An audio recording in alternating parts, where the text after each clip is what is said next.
What is first cold-pressed olive oil? Olive oil has been used in cooking and as a food for millennia.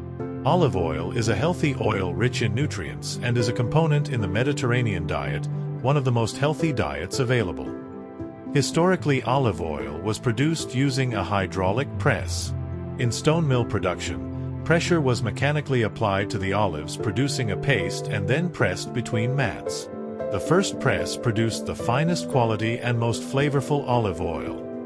Lesser quality olive oil with more pulp was produced with each pressing.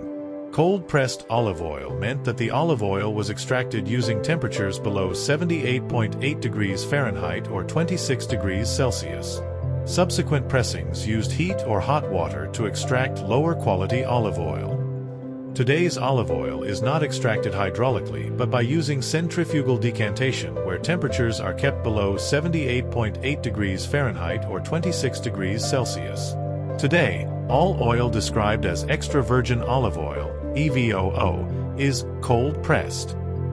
Therefore, first cold press is largely marketing language and is more a historical-centered term. High-quality olive oil is not defined by terms such as first cold-pressed, but rather other indicators such as the following: cold extraction, harvest date, certification seals NAOA, OC, PDO, or IOC, transparency sourcing, fruity aroma and bitter, peppery taste, extra virgin classification, early harvest olives, dark glass or stainless steel packaging to keep olive oil fresh,